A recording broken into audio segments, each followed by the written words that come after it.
Yo, yo, yo, yo. This is your boy DJ KO. Welcome back to the Culturally Distinct Podcast. Today we have a special guest today.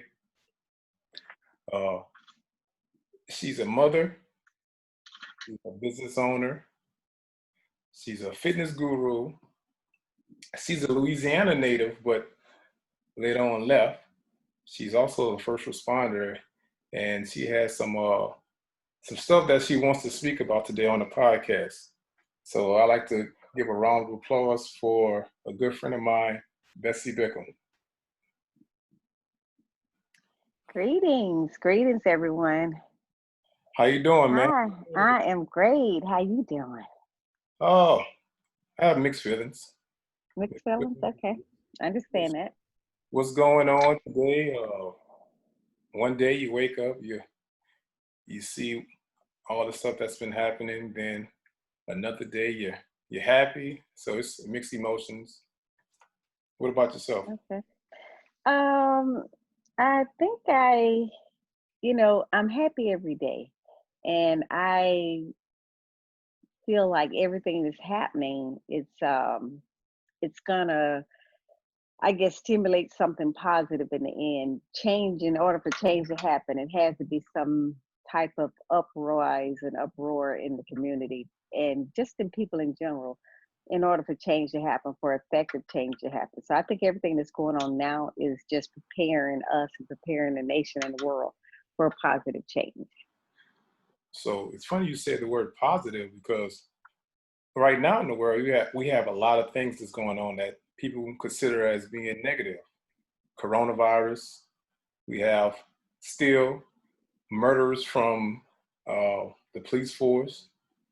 We got a lot of negative things to look at. So Right. what do we find the positiveness inside of that? We have to realize there's nothing new under the sun. Everything that's happening now has happened before. So murders have taken place. Uh, our people have been killed and have been martyred in the past. I think that with the coronavirus, we've had other type of viruses and illnesses that has plagued our earth and our people before that we've had to deal with. So there's nothing new that's happening that's never happened before in history. That is true. That is true. I do agree with that. But this is my first time ever witnessing in my life that it's a world pandemic versus uh, a geographical location. You know, most time it's in certain one area. Like for instance, a good example, uh, SARS. When President Obama was in there, we had SARS, and prior to President Obama, we had Zika virus, the Zika. Right. Is it So, right? but that was Mm-hmm. here at home, here in the United States. Mm-hmm. But this is a worldwide pandemic. This is the first time we ever seen this. So what do you think the cure is? Like the cure for this But flu nobody ever seen before. well, first of all, this virus is a virus. It's Mhm. not a really strong virus. It's sort of a weak virus, meaning that it can be killed by bleach, it can be killed by heat, it can be probably killed by cold. It's just that this particular virus is similar to that of a flu. And this is just my personal perspective on it. My medical training, my background, just from what I've seen, what I've known, what I've read, what I've heard. It's it's a virus, but I feel like the difference with this one in some aspects is that it is not, it's a man-made virus Okay. in the sense that I don't feel that it's one that's just naturally generated, but it's a man-made virus in the sense that that's why I feel that it's hit the whole world at one time. Like usually, typically, different climates, different geographical locations will get it, and some don't. But this, it was something hit the whole world at the same time. There's something I feel that um, something unnatural is going on. So I feel like this is a man-made virus Mhm. that has been put out there, And I feel even with the vaccine, it's going to continue to um, just replicate itself, and it's going to, you know, continue. Different strains of it is going to come, even though that they come up with one vaccine. It's like the flu. You think it's Every year, people have to take a flu vaccine. okay? Why? If the Well, vaccine, that's a good why question. do you have to? Why do you have to take this every year? They say that If we have to take we have to take the shot for schools to go in school. The kids, you have to take the shot to go in certain locations, and even there's talks now that after this pandemic is over, they're going to force everybody to mandatory take the shot. So is that fair? no, well, I don't feel that it's fair because I feel like there's some monetary reason why there is a push to um, to force everybody to take a vaccine. A healthy person, I don't feel need a vaccine. I think our body, because I'm in the health field, our body has the most amazing immune system there is. If we build our immune system up, get it healthy enough, Okay. then you don't need a vaccine. You allow your body to fight off whatever comes and attack it. But if you have a compromised immune system, meaning your immune system is pretty low, then I think there is a need for a vaccine in those cases. But if you could strengthen your own immune system, you can fight it yourself, I feel.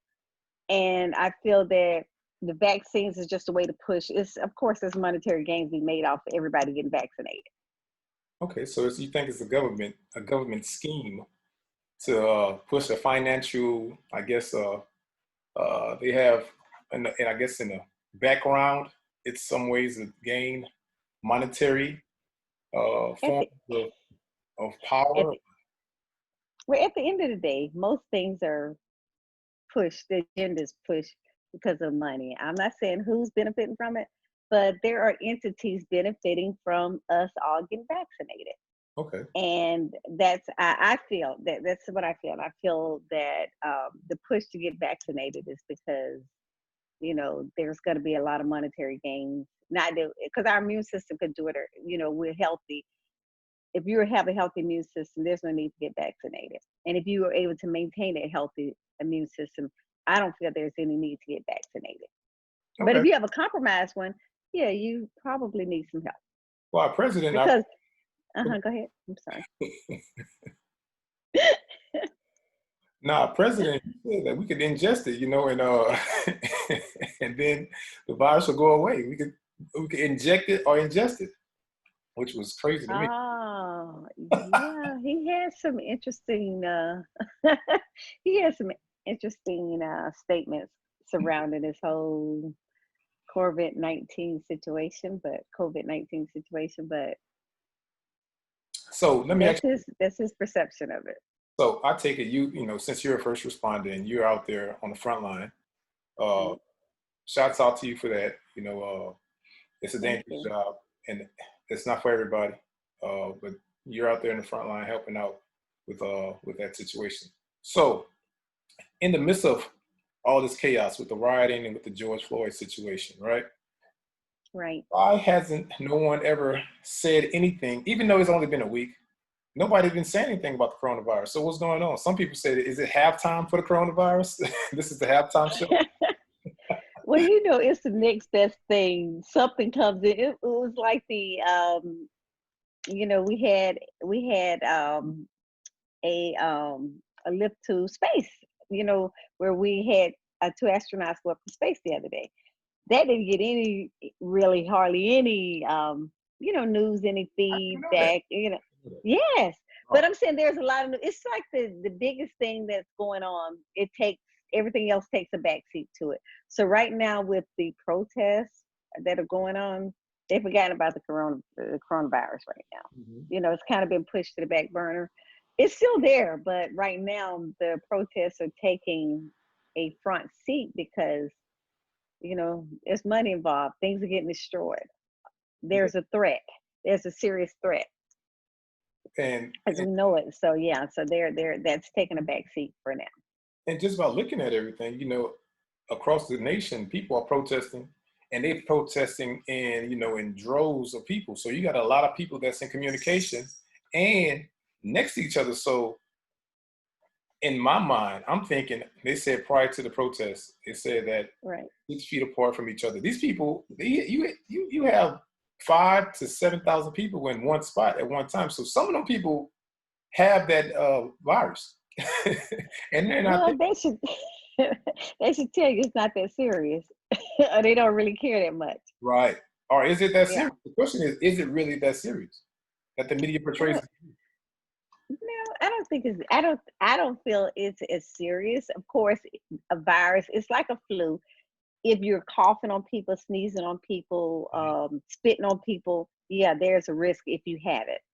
I feel that if I know here in where I live, we're required to wear masks everywhere. So everybody pretty much have a mask on. So if you sneeze or spit or cough, it's into your own mask. So there isn't a big threat. It's not like you're gonna touch somebody. A virus is airborne.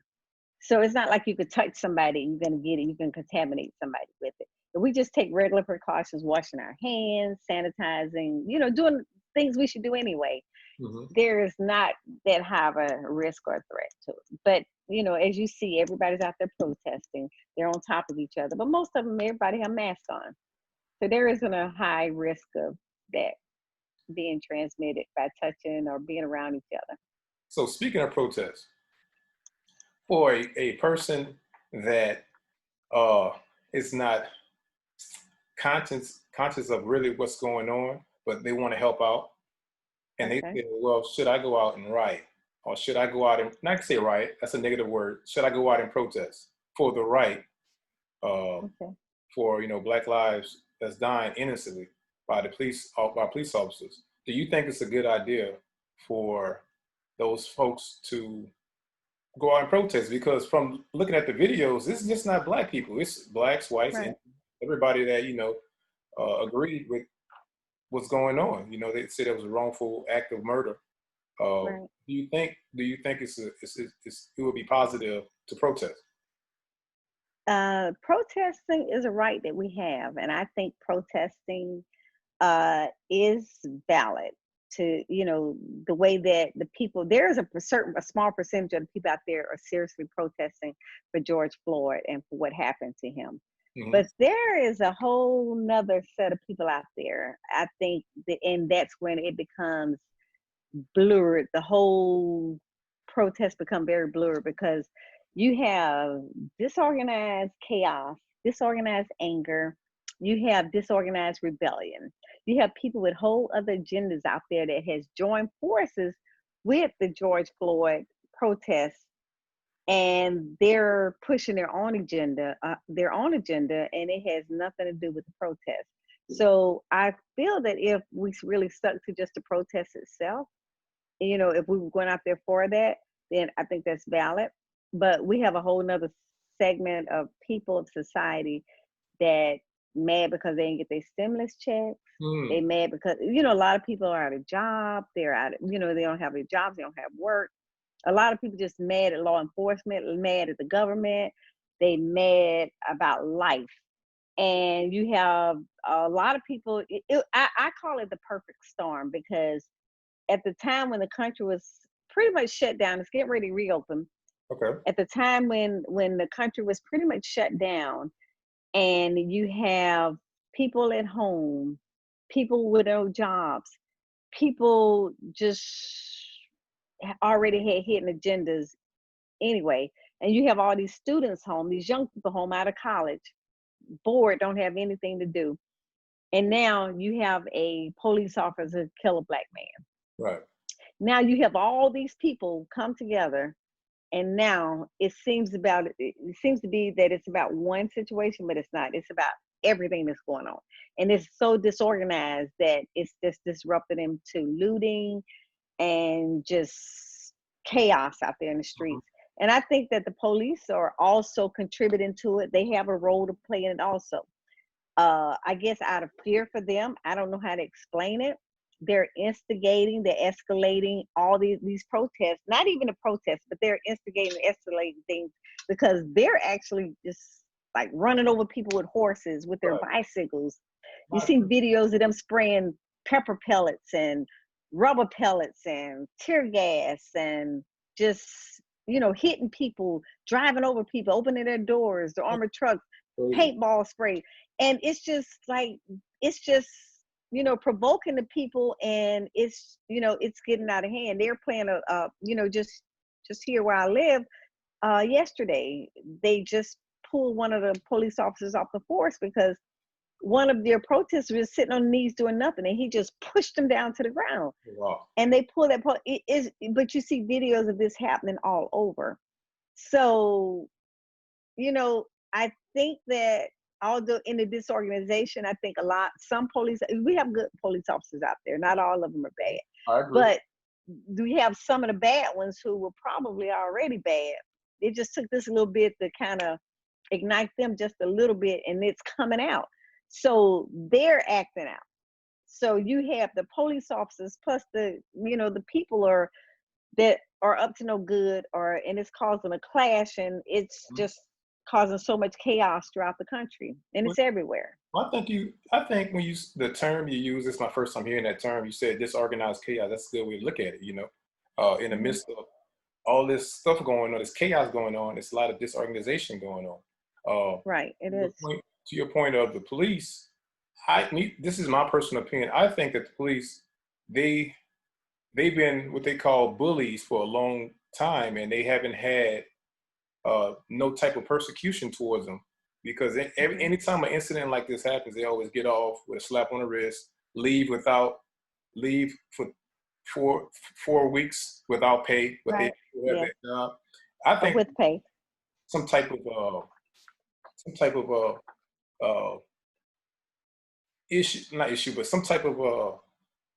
the judge should issue the police officers stating that if you get caught up in an act like this with a person of color, or just any person, unlawful act, they should take their retirement away from them. They should also spend at least 3 or 4 months in the hardest prison system, right? Okay. But you gotta pay. I think that people should pay.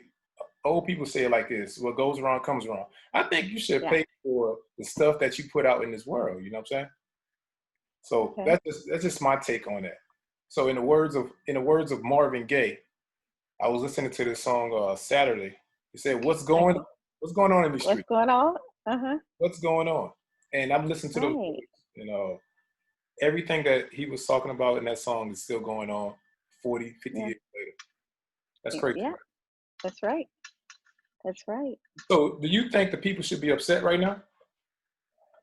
Yeah, I feel that people have a right to be disturbed by what happened. You mean as far as I think people, yes, absolutely. It was I think people have a right to be upset and disturbed by what happened. It's been happening too many times. It has been going on for too long.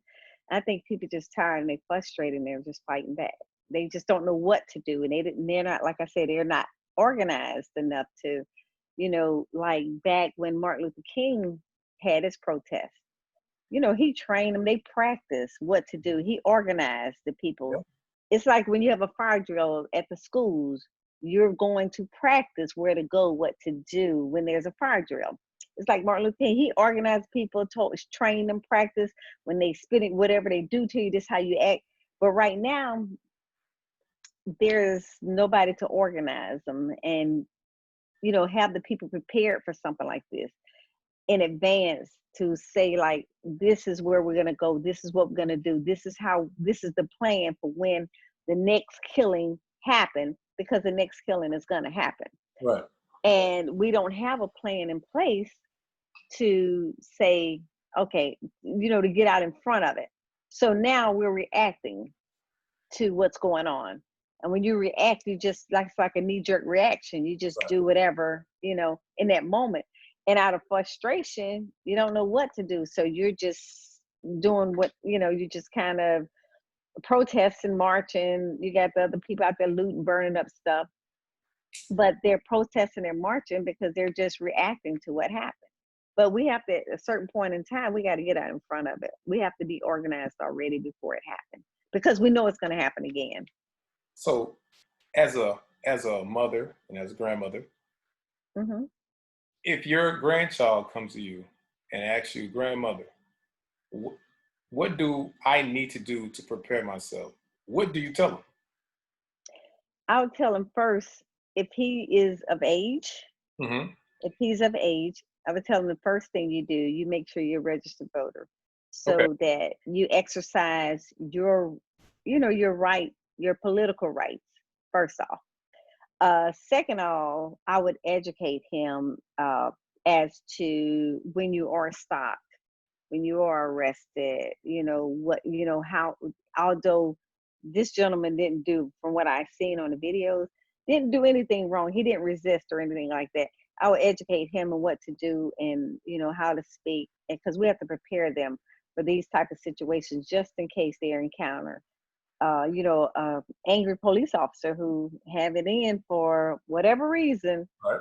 and want to, and I would try to prepare him mentally and emotionally for, let him know who he is, and just, not to do anything to make things worse for him. Just prepare him, teach him, train him is what I would do. Okay.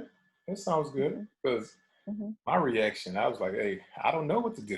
You Yeah, can't, I mean, yeah, that's tough. a young black man is like, I was telling my one of my good friends this weekend. I was like, it is Mm-hmm. dangerous in these streets.